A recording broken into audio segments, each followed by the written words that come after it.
2.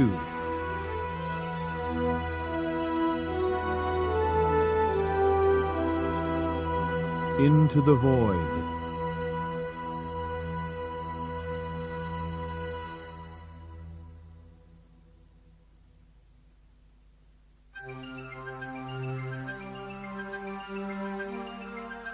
Captain's personal log, star date 50923.1.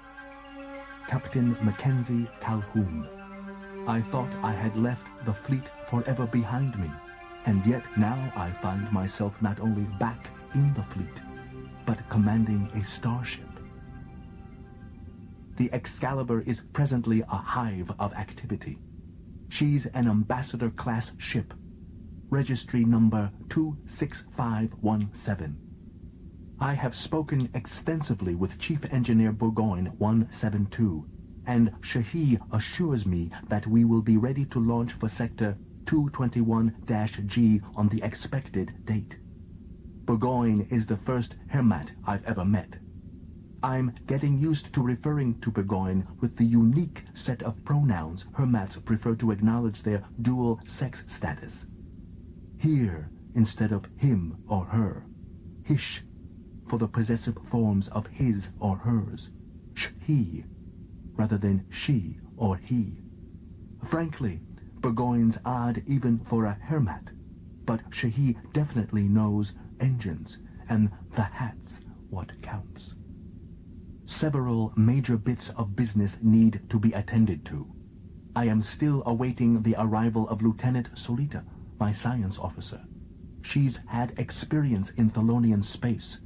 She is presently in San Francisco, teaching at the Starfleet Academy, but she should have received her orders by now and should be preparing to join us as soon as possible.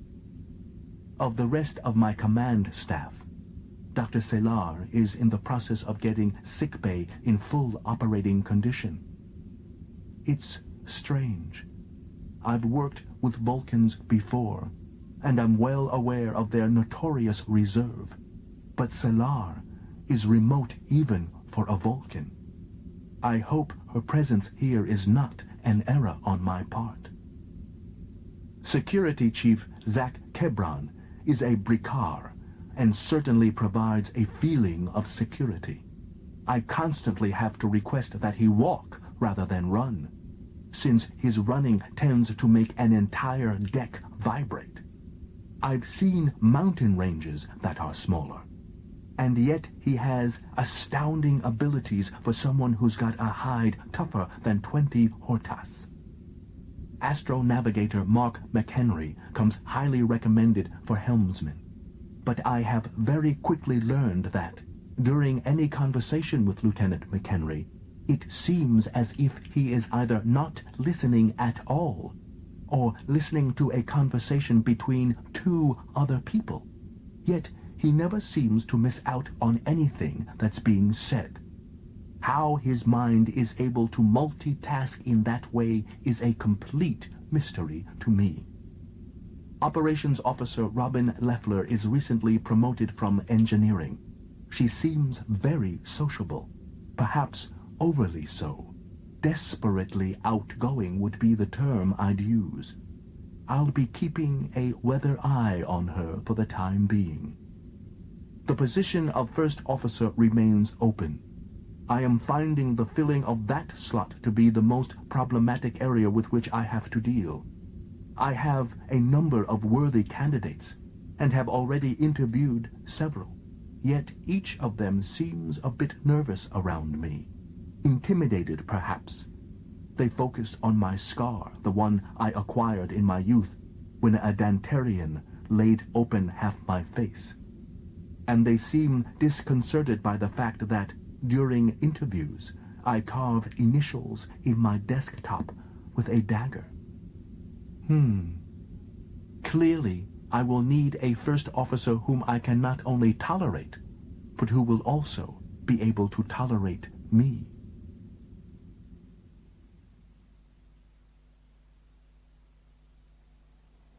With a mixture of amusement and awe, Admiral Edward Jellicoe watched Commander Elizabeth Paula Shelby pace his office. As always, The woman seemed like a barely contained dynamo of energy. Calhoun? My Mackenzie Calhoun? Jellicoe made no effort to keep the surprise out of his voice. Commander, I'm well aware of the rumors regarding a history between you and Calhoun. Still, it's been my impression that it's been many years since he was your Mackenzie Calhoun. Yes, God, yes, there are no feelings in that regard. There had been a brief flirtation, I admit. How brief? She drew herself up stiffly. 3 years. That's not what I'd call brief, Commander. Endeavoring to rally herself, Shelby cleared her throat and asked for permission to speak freely, which Jellicoe granted. Damn it, Admiral, what the hell is going on in Starfleet? Putting aside that the Excalibur should be my ship, putting aside that I find it personally infuriating that preference is being given to a man who walked away from Starfleet over an officer who has served unwaveringly and unstintingly, may I ask whose decision this was? Picard suggested it. She rolled her eyes, and Jellicoe leaned forward on his desk. What it all boils down to, Commander, is that Calhoun apparently has powerful backers. And those backers are inclined to give him the Excalibur and turn him loose in the former Thelonian Empire. Shelby sat in a chair across from Jellicoe and now stood again. Well, Admiral, I appreciate your candor. I hope you will keep my service record in mind for potential future assignments. Sit down, Commander, we're not done. I may have been overruled in the matter of the captaincy, but I can pull enough strings to jump you to the top of the list for first officer. She stared at him for a long moment. You're joking. For starters, I am not interested in the post. Second, Calhoun would never accept me.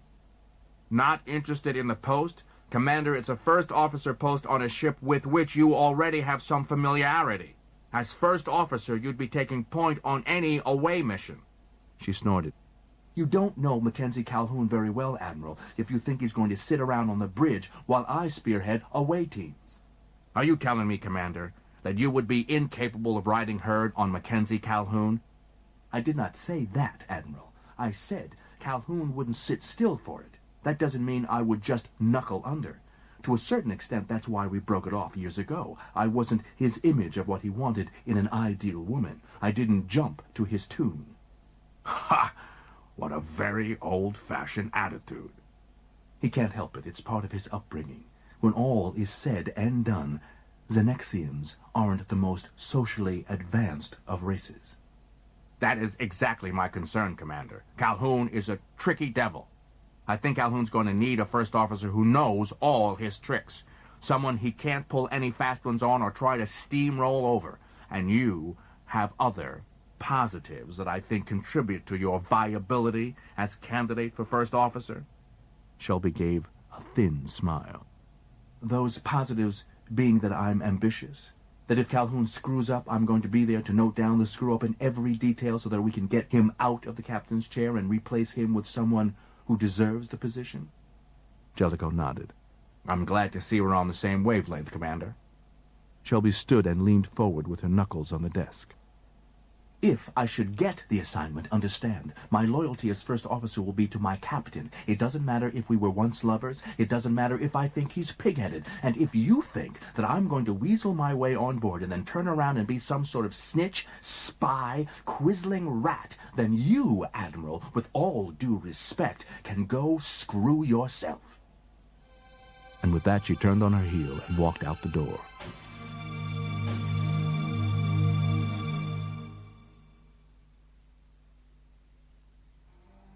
Solita was standing in her apartment in San Francisco. On her computer screen, the words, "Don't move." What kind of message is that? From directly behind her, she felt the gentle but disturbing firm prodding of a weapon and coldly spoken words. It is the kind of message that you should pay attention to. Now you shall do exactly what I say, and may God help you if you do not, because no one else will be able to help you. That I can assure you. Solita acted as if the identity of her unknown visitor was of no interest to her at all. I am impressed that you were able to gain access to this apartment and hide in here without my detecting you. My hearing has always been rather keen. You are unafraid. You have not changed. The voice struck a chord in Solita's memory. We have met, have we not, Siquan? Solita turned to face him. Towering over her was indeed the formidable Lord Siquan, late of the Thelonian Empire. He had taken 2 steps back. Stay where you are. I am not interested in leaving myself vulnerable to the assorted Vulcan tricks at your disposal. The last time I saw you and Ambassador Spock were endeavoring to escape from Thallon. Do you recall that? Of course. What happened after our escape? Guards were disciplined, palace security was improved, drills were held.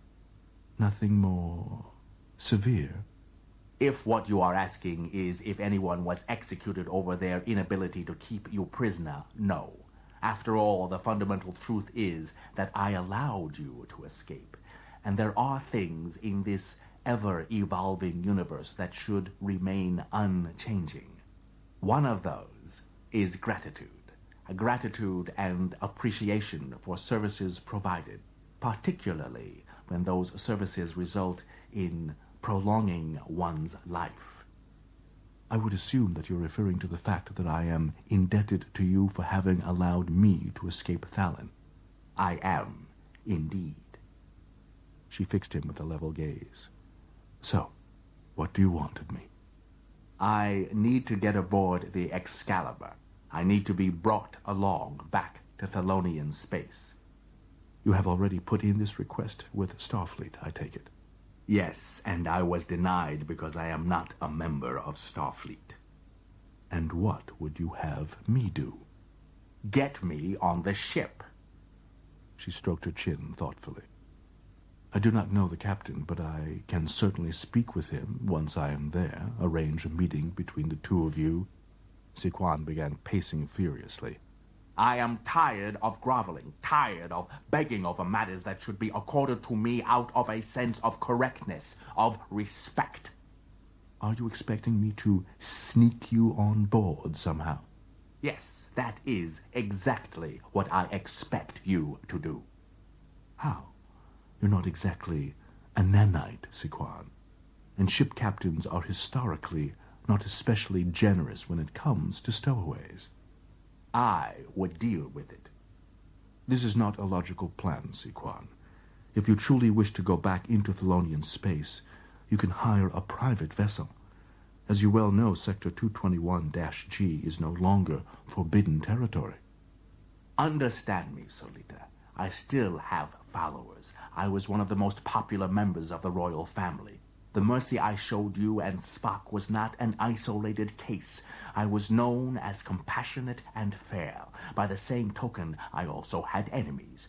One in particular, a man named Zoran, was almost insane in his hatred for me. I never knew quite why, only that Zoran would have done anything to see myself and the rest of my family wiped out. In any event, there were supporters who helped me and other members of my family to escape when the Empire collapsed, and we were supposed to meet at a rendezvous point. I was the only one to make it. I heard secondhand that most of the others were caught and executed. Solita raised an eyebrow. Most? I have heard nothing of my younger sister, Kalinda. Solita remembered when she first met Siquan that next to him was a young girl, laughing, clearly adoring the man next to her. The little girl who was with you when I was first caught. Yes. I don't know whether she is alive and in hiding, or... He drew his regal bearing around him like a cloak. It is galling to admit, but I need the protection that only a starship can provide. Lord Siquan, I wish I could help you, but... No. There are no buts in this matter. Once we are in Thelonian space, I will more than prove my worth. You owe me your life, Solita. If you have a shred of honor, you will acknowledge your indebtedness to me and do as I ask. I would be putting everything at risk, Siquan, if my complicity in such an endeavor were discovered. It would not be discovered through me. That much I can promise you. Help me. And then he added a word that he could not recall using at any time in his life. Please. And from the depths of her soul, Salita let out a long, unsteady sigh and wondered just who she should get to represent her at her court-martial.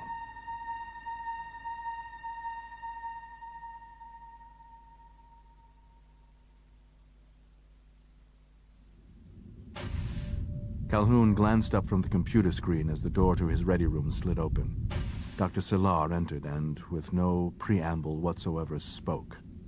Dr. Maxwell's performance is unacceptable. Please dismiss him from the crew complement immediately. Calhoun rose from behind his desk. Did you have sex with him, Dr. Szilard? Szilard seemed taken aback, although naturally she did not let her surprise become reflected in anything more than a raised eyebrow. No, of course not. Is Dr. Maxwell an actor? Does he tend to burst into monologues or soliloquies? Szilard was completely lost. Not to my knowledge. Does he play a musical instrument? It does not appear on his resume. You see, Doctor, you come in here complaining about his performance. And since I know perfectly well that no patients have come through sickbay yet, I assumed you couldn't possibly have evaluated his performance as a doctor. Szilard tilted her head slightly. Captain Calhoun, are you always this circumloquacious? No, not really. Generally, I simply tell people whom I feel are wasting my time to get the hell out of my office. But we haven't even left dry dock yet, so I'm trying to be generous. He rubbed his temple with his fingers. Look, Dr. Szilard, it's your sickbay. If you want Maxwell out, he's out.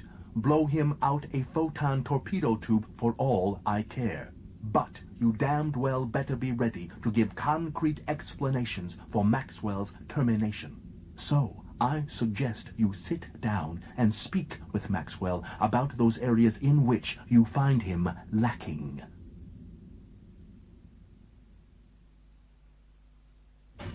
When Dr. Szilard entered sickbay, she went straight to her office, but she quickly became aware that Dr. Maxwell was following her with his gaze. He'd known full well that Szilard had been dissatisfied with his prep work in sickbay. Unaccustomed to subterfuge, Szilard turned and met his look squarely. And she had never realized before how, with his dark hair, his squared-off jaw, his serious demeanor, Maxwell bore a passing resemblance to her late husband, to Voltac, who had died 2 years earlier of a heart attack in the throes of Panfar. Died while Szilard had lain there helplessly, unable to aid him. And the rational part of Szilard's mind said, "No, that is ridiculous. Pop psychology, pat, unsatisfying. There must be other concerns." Except at that moment she couldn't think of any. Deciding to break the uneasy silence, Maxwell stepped forward. Dr. Szilard, I'd like to know if you still be requiring my services. Our intended departure time has not been altered, Maxwell, and it behooves you to be prepared. And she turned and walked away to her office, leaving a confused but happy Maxwell behind. Lieutenant Commander Shelby stepped out onto the bridge of the Excalibur and nearly walked straight into a mountain range. At least, that's what it seemed like. The being who faced her was powerful and muscled, his skin a dusky brown with ebony highlights. Either one of his arms was bigger than both of hers put together, and he had 3 fingers on each hand. His head was squared off like a rough diamond, and he had small ear holes on either side of his skull. His nose consisted of nothing more than 2 vertical parallel slits between his eyes that ran to just above his mouth. She'd never seen one of these gargantuan beings before. You've got to be a Bricard. And you are? Commander Shelby, I'm here to see Captain Calhoun. Wait here, please. The Bricard moved off towards the captain's ready room and entered. Commander Shelby? Shelby turned to see a pert young woman with a round face and dark hair piled high on her head. "I'm Lieutenant Robin Leffler, Ops. We have a few holdovers from when Captain Korsmer was in charge, and they all had nothing but good things to say about you." Shelby smiled. "Well, they know better than to say anything bad." Then Shelby heard a soft, rhythmic buzzing noise. She looked for the source and couldn't quite believe it. There was a lieutenant sitting at navigation, his feet propped up on the controls. His arms were folded across his chest, his head of short-cropped red hair rising and falling with the steady snoring. Shelby turned questioningly to Leffler. "He knows his stuff, Commander. Really?" The door to the ready room slid open and Zach Kebron was standing there. The captain will see you now. Shelby nodded briskly and headed into the ready room. The first thing that she noticed was the short sword mounted on the wall. "Mac, that sword laid your face open. It almost killed you. Why, in God's name, do you still have it?" "Because it pleases me to have it. And it reminds me of the importance of keeping my guard up, as does this." He tapped the scar. Then he turned in his chair to face her. "I can't say I'm surprised to see you, Commander. I received a communique from Admiral Jellicoe.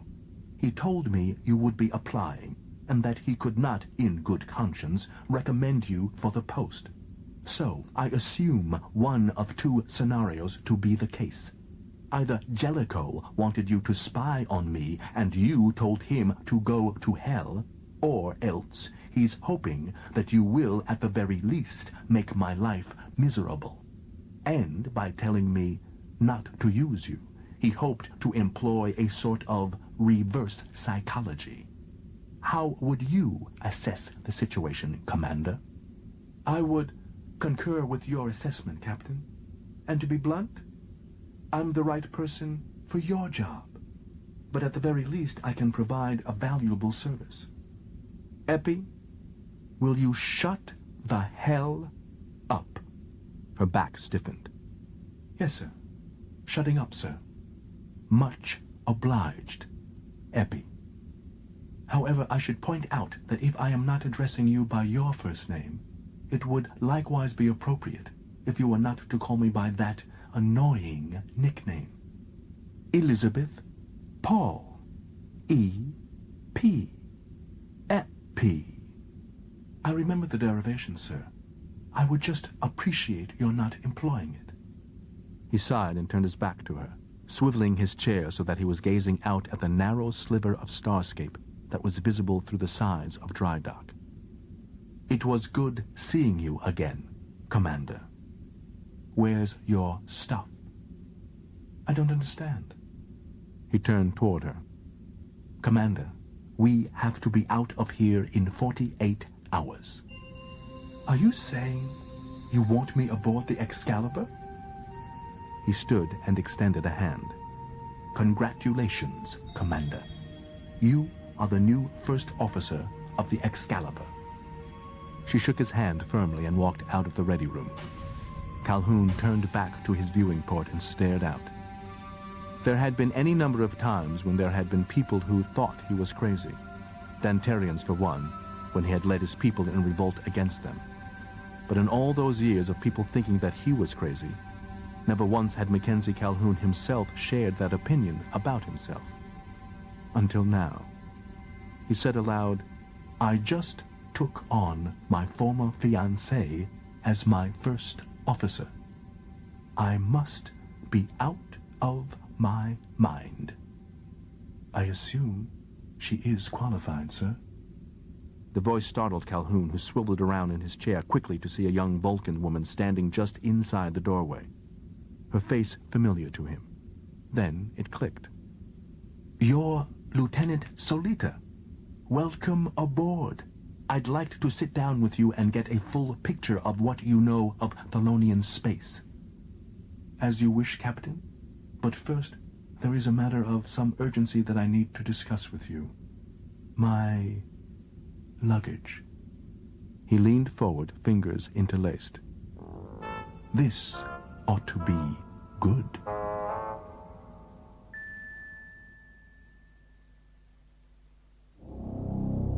Rajan. the Danteri ambassador, had only recently returned to his home world. Now he stood in his opulent office high above the capital city, looking out at his most impressive view. He turned to look at the person who was seated in his office. It was a Xenexian who bore a passing resemblance to another Xenexian, once known as Ma'akaenzi of Calhoun. His clothes were extremely fancy, far more so than was common for any Xenexian. Your brother could cause us serious problems, Da'ande. Da'ande shook his head in slow disbelief. They actually put him in charge of a starship? I was unhappy about this starship business to begin with. It would have served our purposes quite well to have Danteri be the most significant starfaring presence in what did they call it? Sector 221-G. So we cannot make any overt moves at this time. Da'ande shrugged expansively.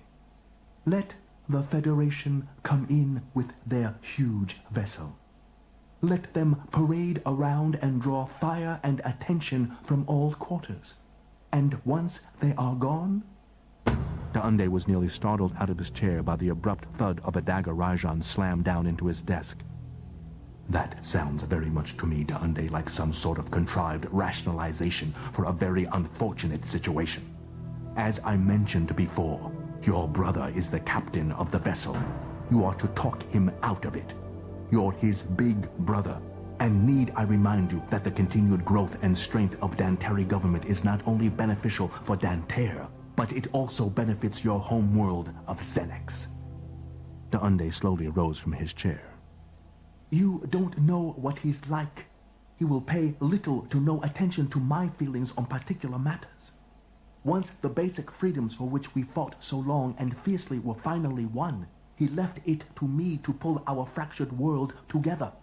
Went off on his damned fool career path towards Starfleet, and then came back, and nothing we had done was good enough for him. He accused us of selling out our people to Danteri interests. Rajan nodded thoughtfully and looked up towards the stars, as if he were capable of picking out the exact location of the Thelonian home world. The planet Thalon, in all our most holy books, is a source of great power. The most learned and mystic of the Danteri elders called it the Rest World. Rest World. Why? It is our guess that centuries ago, great fleets may have used Thalon homeworld as some sort of a resting and refueling point. Why, we don't know. But we have waited a long, long time to have the opportunity to explore the secrets that Thalon possesses. Perhaps limitless energy, perhaps weaponry. The possibilities are infinite, provided that Danteri need not worry about interference from the Federation. And your brother should not, must not get in the way of that, both for his good and for our own.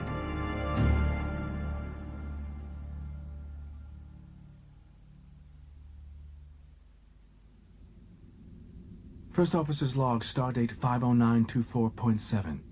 We have achieved launch from dry dock with a minimum of difficulty and are proceeding towards Sector 221-G at Warp 6.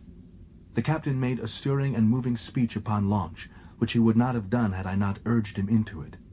Although Calhoun's strategic skills and starship knowledge are indisputable, his people skills are in need of honing.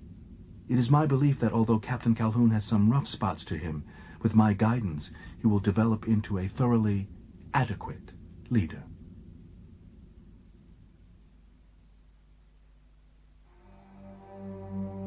Siquan floated in a point of consciousness between wakefulness and sleep. His hiding place consisted of a shining silver crate that was situated in one of the secondary cargo bays of the starship Excalibur. The darkness in the storage container was complete, but it did not bother him. He wasn't even aware of it. In the floating darkness of his semi-consciousness, he saw Kalinda, her arms outstretched, her face pleading. Floating, floating. And suddenly, brutally, Siquan was dragged back to reality. Siquan was being hauled out of the container. He barely had time to register the nature of his assailant. It was a race unlike any that Siquan had ever seen before. I am Excalibur's security chief, Zach Kebron, and you are under arrest. Siquan's long legs lashed out and scissored upward, snagging Kebron's head firmly between his knees. Then Siquan twisted at the hip while in midair, achieving enough leverage to send Zach Kebron tumbling to the floor. Siquan scrambled to his feet. I demand to see your captain. Kebron did not seem in the mood for bargaining. All you're going to see is the inside of the brig. Siquan Bolton was about to get out of the door when it slid open moments before he got there. Someone else was about to enter. Siquan didn't slow down, driving a fist forward so quickly that, to any onlooker, it would have been a blur. And that was to be the last thing Siquan remembered. Calhoun moved so quickly that it seemed as if he weren't even hurrying. His fist slammed into the side of the Thelonian's temple, striking a pressure point with such precision that the Thelonian was unconscious before he even fully realized it. Calhoun stared down at the Thelonian with cool dispassion. If I am not mistaken, we are graced with the presence of Lord Siquan of the former Thelonian Empire. Lieutenant Kebron? Zach Kebron emerged from the cargo hold, reached down with one hand and picked the insensate Siquan off the ground. Brig or sick bay, sir? If we put him in sick bay, under the careful ministrations of Dr. Selar, he will likely wake up with no headache. In the brig, he'll wake up feeling like his head's going to fall off. Calhoun gave it a moment's thought. Brig. Kebron seemed almost to smile, and he proceeded to cart Siquan off down the corridor.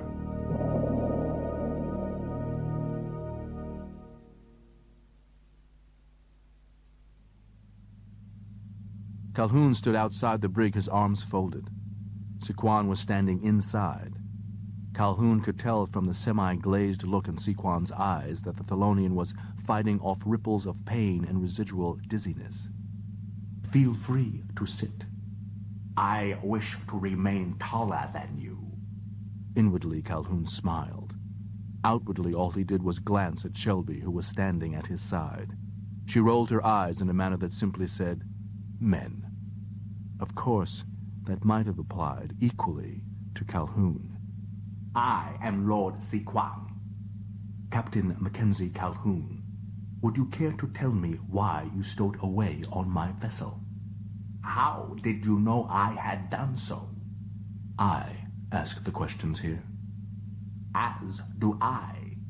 Zach Kebron was standing nearby, his massive three-fingered hands on his hips. Shall I break him in half, sir? Calhoun gave it a moment's thought. Go ahead, Lieutenant.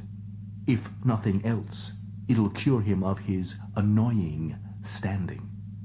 Shelby turned so that her back was to Siquan as she whispered to Calhoun. Captain, with all due respect, you can't do that. I'm not.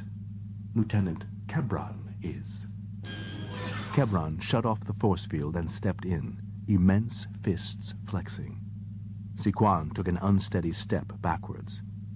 Wait, I see no reason that we need to be adversarial about this. I need passage back to my system, back to Thelonian space.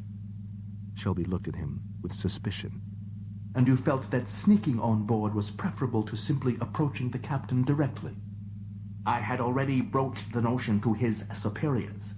They had refused me. Calhoun shrugged. What makes you think I won't toss you out of my ship right now? Siquan answered confidently. Because to do so would be a tremendous waste of material. And what purpose would you serve on my ship, may I ask? Goodwill Ambassador, a connection to what once was in the hope of building that which will be. A guide through areas of space that are unfamiliar to you. It would be the height of stupidity to toss aside any potential resource. The question becomes, Are you a stupid man? Zach Kebron rumbled a warning. Watch your tone. Now, if you wouldn't mind, Captain, considering my candor, how did you know that I had smuggled myself aboard in that cargo? Mislabeling, actually.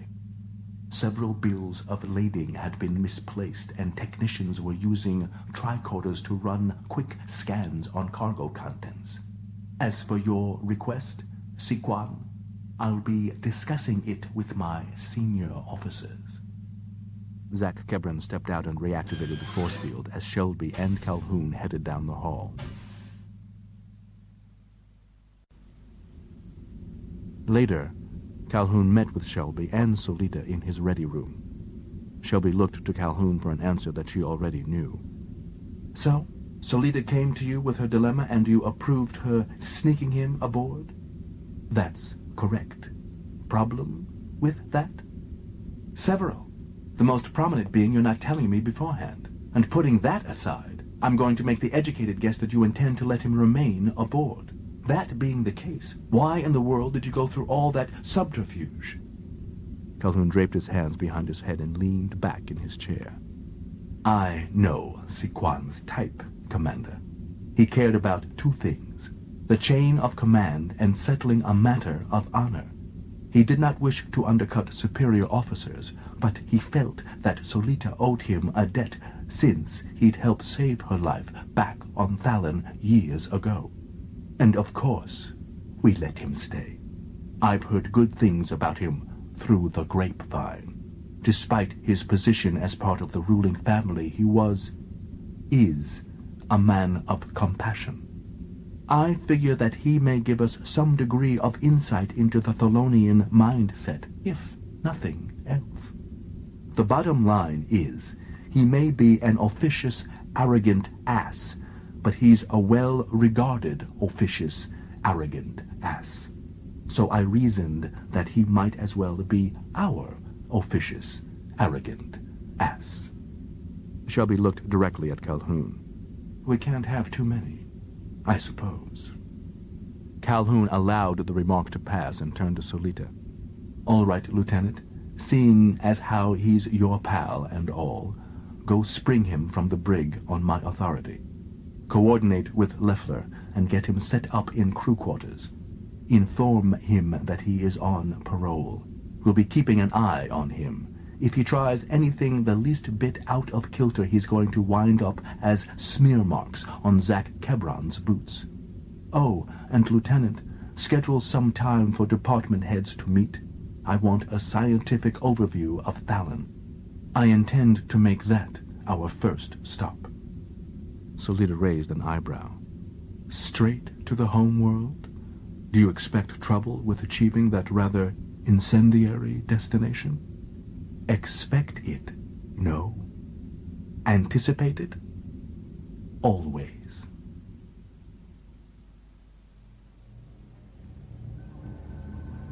Burgoyne 172 prowled engineering in a manner evocative of a cheetah.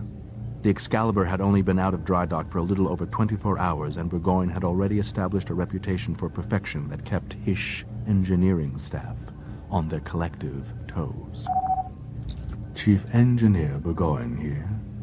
Chief, this is Maxwell down in sickbay. Dr. Salar would like a word with you. Can it wait? She was most emphatic. On my way. Burgoyne sighed. Shahid been expecting this, really. Shahid had his head buried down in engineering, overseeing every aspect of the refit. Burgoyne would have preferred another 2 weeks to complete the refit to his satisfaction, but Starfleet had seemed bound and determined to get them out into space. And now the doctor, whom Burgoyne had barely had a chance to take note of in passing, wanted to see here about some damned thing or other.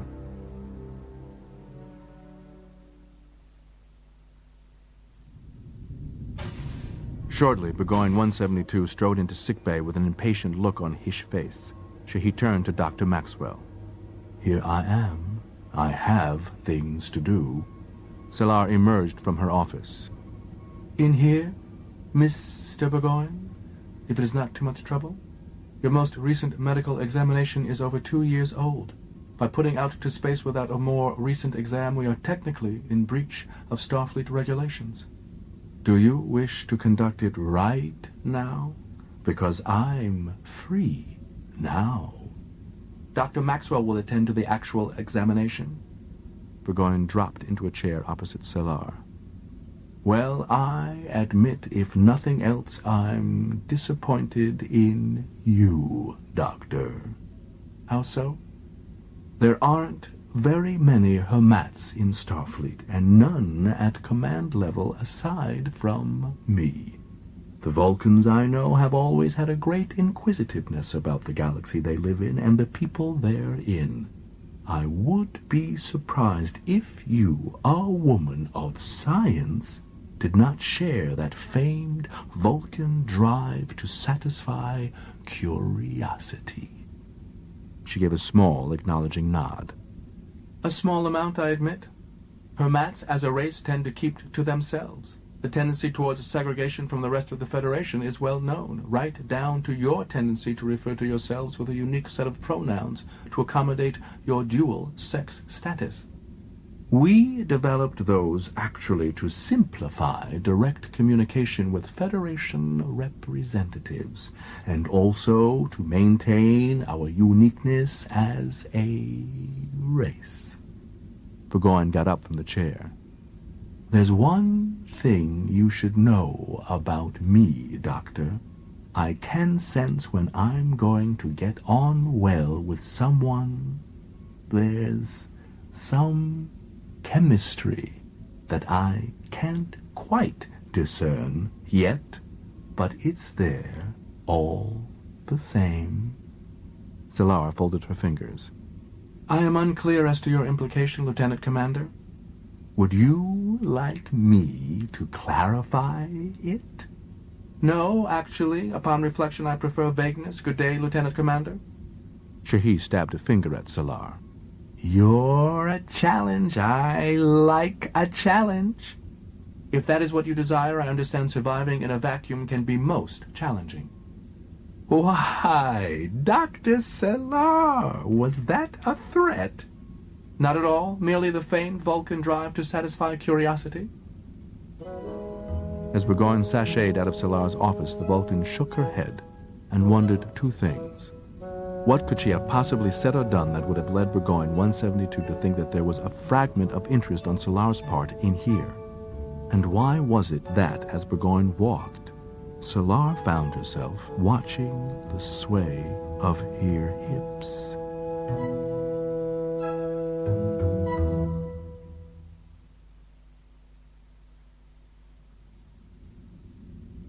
Calhoun looked around the conference lounge and nodded in approval. Commander Shelby, Lieutenants Solita and McHenry, Ambassador Siquan, Lieutenant Kebran, thank you all for coming. Lieutenant Solita, you and Mr. McHenry have been working in tandem, I understand. What have we got? Solita and McHenry exchanged glances, and she nodded to McHenry that he should begin. He ran his fingers through the shock of his red hair. Thalon has achieved a nearly mythic status from everything that I've been able to determine. For starters, the Thelonians were not native to the region. Thalon gained its start as a populated world in much the same way that Australia began. There was another race, a sort of uber race. The name they had for themselves is lost to history. They were a star-spanning empire who used the planet we now call Thalon as a sort of dumping ground for criminals, unsavory types, political exiles. Solita nodded.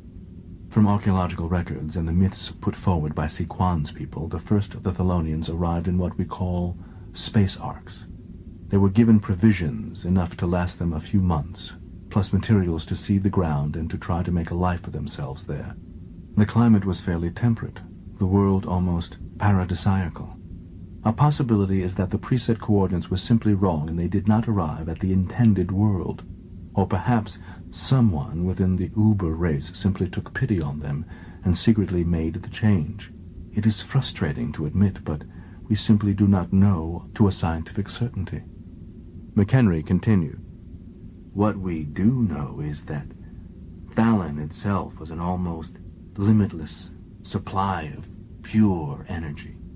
The ground is an energy-rich mineral unique to the world, all-purpose and versatile beyond anything that has ever been discovered elsewhere.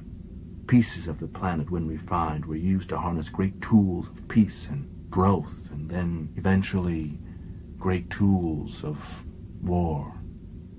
Eyes seemed to shift to Siquan. He shrugged. It was before my time. McHenry continued. With Thallin as their power base, they were able to launch conquests of neighboring worlds. In essence, they imitated the race which had deposited them there in the first place. Calhoun interrupted. What about this Uber race you mentioned? Did they ever return to Thallin and discover what they had wrought? Or did the Thelonians ever go looking for them? They didn't return, but the Thelonians did go looking for them. They never found them. It's one of the great mysteries of Thelonian history. Siquan nodded. And great frustrations. Zach Kebron rumbled. Understandable. Your ancestors wish to pay them back for the initial indignity of being dumped like refuse on another world. I see, Lieutenant Kebron, that you understand the Thelonians all too well. Perhaps we shall be fast friends, you and I. Kebron simply stared at him from the depths of his dark, hardened skin while Solita picked up the story. The Thelonian home world has always been the source of the Thelonian strength, both physical and spiritual. But in recent decades, the planet seemed to lose much of its energy richness. Since the Thelonians were never able to fully explain how their world acquired its properties in the first place, there's understandably confusion as why it would be deserting them now. Calhoun here. Captain, this is Leffler. We're picking up a distress signal from a transport called the Cambone. Pipe it down here, Lieutenant. This is the Cambone. Huffman, Captain. We've sustained major damage in passing through the limit system. Engines out, life support damage. We have nearly 4 dozen passengers aboard, civilians, women, and children. We need help! Leffler, have we got a fix on their location? I can track it back and get an approximate fix. Shelby pointed out. Our orders are to head straight for Thallin. Calhoun glanced at her. Are you going to suggest that we ignore a ship in distress, Commander? There was only the briefest of pauses. Not for an instant, Captain. Shelby to engine room. Bergie, we're going to be firing up to maximum warp. You have everything ready to go? For you, Commander, anything. But Siquan shook his head, as if discouraged. The Limix system. I know the area. He must have tried to run the gauntlet. A shooting gallery. 2 planets that used to be at war fought there until we imposed peace upon them. The gauntlet was a hazard of the past, except apparently the danger has been renewed. Just another example of the breakdown occurring all around us. And without another word, he rose and walked out of the room.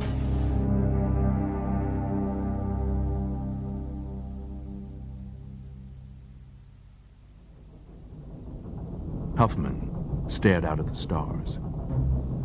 In the helm station of the Cabone, he still couldn't believe that he had gotten himself into this fix. The life support systems were tied into his engines. When they went down, the support systems switched to backup power supply, but that was running out. Every single body on the ship was another person who was taking up space, another person breathing oxygen that would be better served to keep him, Huffman, alive. What in God's name possessed him to take on this useless, unprofitable transport? He finally gave voice to the thought that had bounced around in his head for the last several hours. Dump him. It wouldn't be easy. There were, after all, 47 of them, and only one of him. He had a couple of disruptors in a hidden compartment under his feet. He could remove these, go into the aft section where all the passengers were situated, and just start firing away, killing them, and then blast them into space. Then he realized he didn't have to kill them. All he had to do was blow the loading bay doors. The passengers back there probably wouldn't even have time to realize that their lives were ended before they were sucked out into the vacuum of space. The bay door switch beckoned to him, and he reached over and tapped it. Warning. This vessel is not within a planetary atmosphere. Opening of loading bay doors will cause loss of air in aft section and loss of any objects not properly secured. Do you wish to continue with procedure? Mr. Huffman? A child's voice. A small girl. One of the soon-to-be corpses.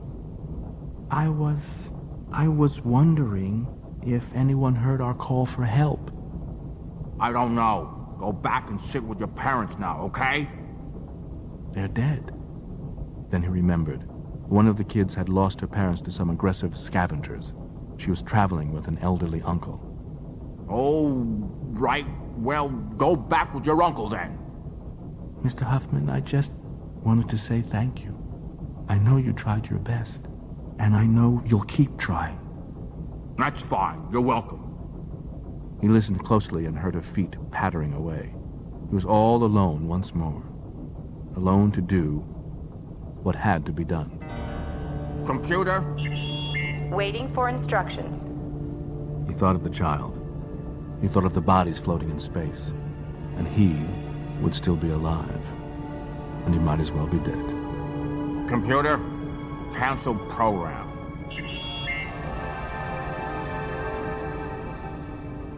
He leaned back in his pilot's seat and looked out at the stars. Okay, gods, tell me what an idiot I am. And the gods answered. At least that's what it appeared they were doing, because the darkness of space was shimmering dead ahead, fluctuating ribbons of color undulating in circular formation. Huffman instantly recognized the vessel as a Federation starship. He saw the name of the ship, USS Excalibur.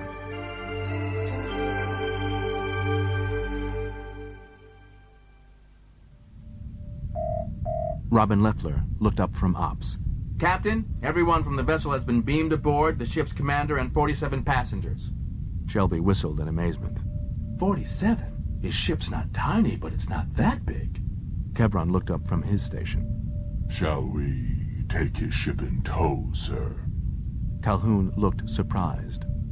And where do you suggest we tow it, Mr. Kebron? Bridge to engineering. Chief, we have a transport ship to port with an engine that needs your magic touch. My wand is at the ready, sir. Calhoun turned to Shelby.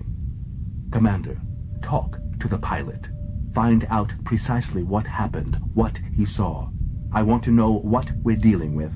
Also, see if you can find Siquan. He's supposed to be our ambassador. Let's see how his people react to him. Shelby nodded and touched her comm badge. Bridge to Siquan.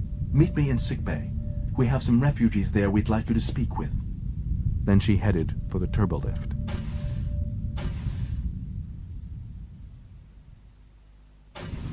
As Shelby entered sickbay, she looked around at the haggard faces of the patients in the med lab. They were a mixture of races with such variations of skin colors between them that they looked like a rainbow. Dr. Solar was going about her duties with efficiency.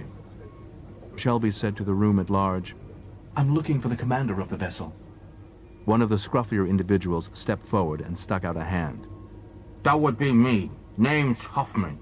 You people saved our butts. Shelby saw the attitude of the people in sickbay change instantly, as if electrified. They were all looking past Shelby's shoulder. She turned to see that, standing behind her, was Siquan.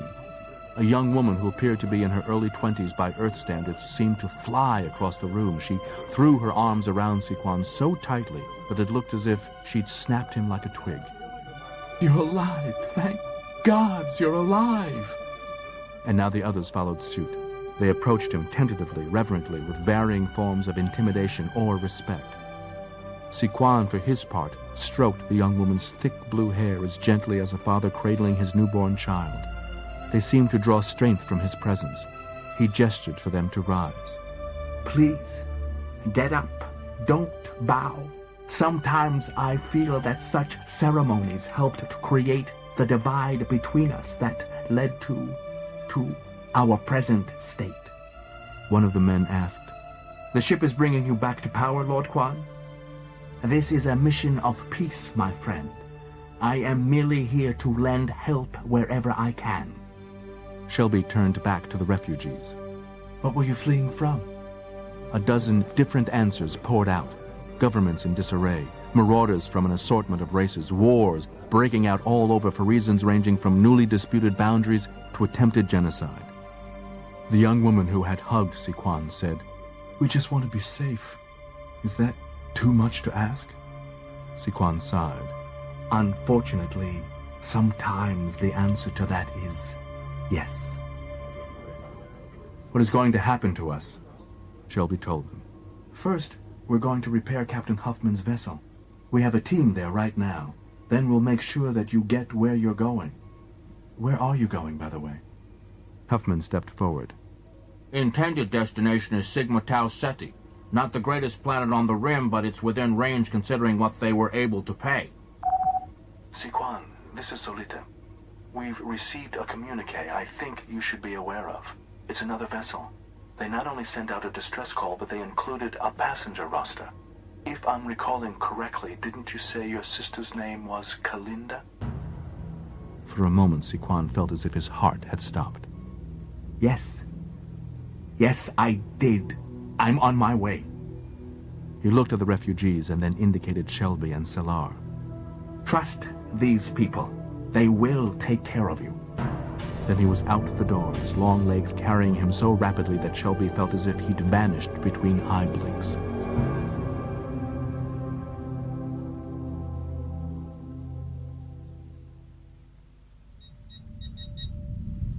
On the Excalibur Bridge, at the science station with Solita, Siquan studied the passenger roster with a growing sense of urgency. Solita told him what she knew. The Cave-in Rhine is not a Federation ship, but it's on the registry nonetheless. It's a freelance science and exploration vessel. Kebran looked up from tactical. Why would a science vessel be carrying any passengers at all, much less Siquan's sister? Siquan nodded with excitement. It makes sense, because you're absolutely right, Kebran. It's not the type of vessel that would be used for transport. Calhoun rose from his chair. According to the manifest, how many passengers are on the Cave-in Rhine? Only 9. I see. And how long ago was the message sent? It's still being sent, Captain. It's on live feed, a steady pulse. Kebran, try to raise them. No response, Captain. How far away are they? Approximately 2 hours at Warp 2. Siquan interrupted. Captain, we have to go get her. She can't be that close and we don't do anything. Calhoun shook his head. We're already working on one rescue effort, Ambassador. We finish one before we move on to the next. We can't go running helter-skelter throughout the sector. But suddenly Calhoun changed course in his thinking. Leffler, refresh my memory. We have a shuttlecraft down in the hangar bay. Aye, sir, the Markand. Can it make Warp 2? That, and a bit more in a pinch. Calhoun looked back at Siquan. Ambassador, we're remaining on station until such time that repairs are completed and we can send our passengers on their way. But if you want to grab a shuttlecraft and rendezvous with the Cave-in Rhine, I'll authorize it. Zach Kebran was alarmed. Sir, as head of security, I must register a formal protest, sending a non-Starfleet individual out in a shuttlecraft. Calhoun interrupted. Mr. Kebran, you're absolutely right. You'll be accompanying him. Calhoun's gaze fixed Siquan.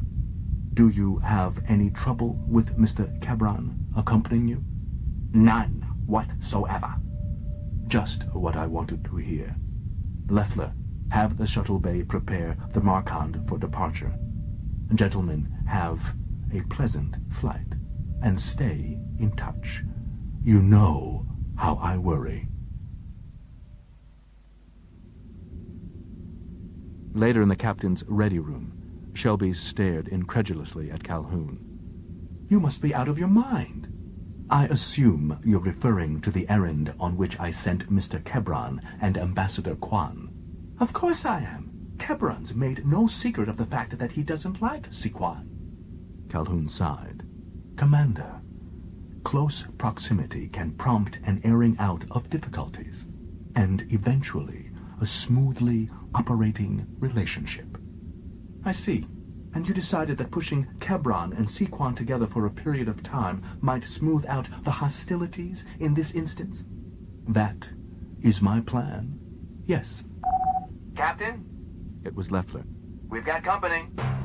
Instantly, Calhoun was out on the bridge, his attention on the screen. Solita was moved to the tactical station to cover the absent Kebron. It just dropped out of warp, sir. The vessel on the screen was approaching them rapidly. It was large with black and silver markings. Go to yellow alert. Beam the repair crew off the Cambone this instant and then raise shields. Scan it for weaponry. Scan complete. They possess front and rear mounted phase plasma cannons. Primitive but effective. If we get into a pitched battle, we could be hurt.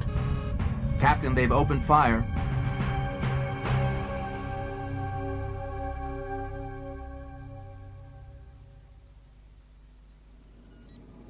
The silence was thick in the shuttlecraft Markand.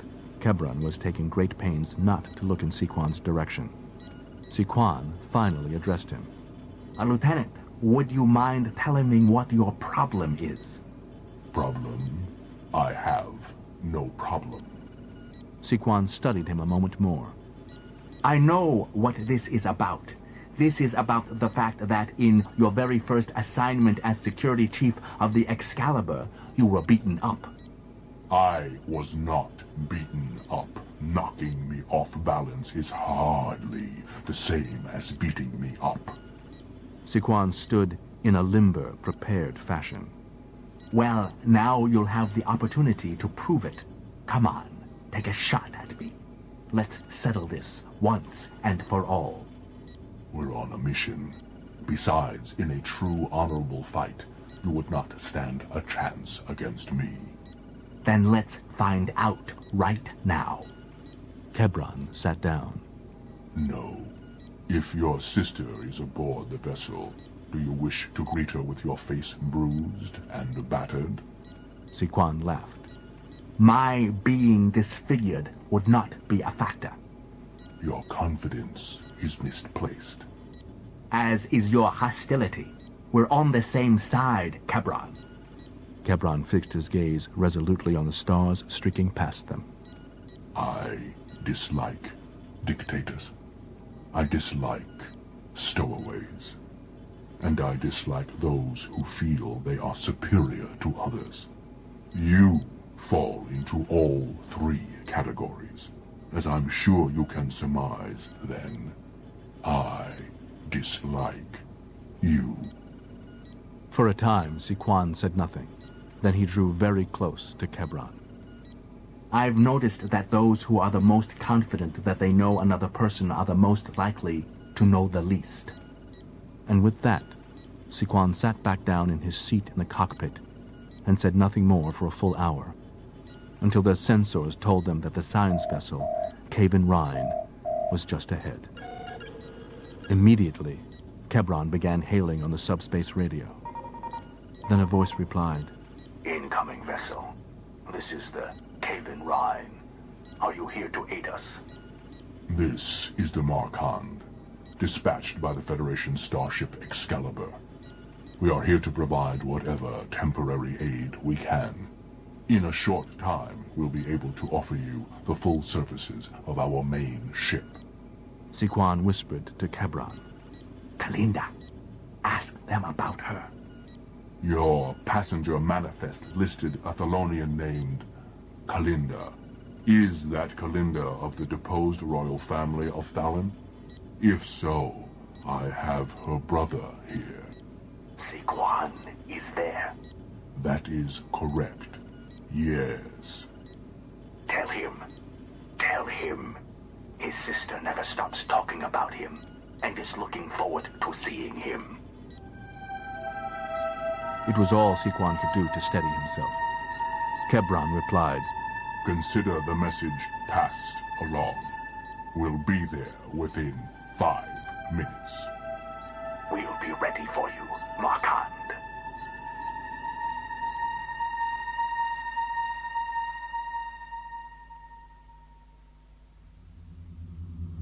Aboard the Kaven Rhine, several Thelonians were grouped around the communications board. One of them snapped off the comm unit and turned to the most powerfully built of the group, who was sliding a fresh energy clip into the barrel of his plasma blaster. We'll be ready for them, won't we, Zoran? Zoran slammed the clip tightly into place. Oh, yes. And finally, I'll have that reunion with Sequan I've been looking forward to.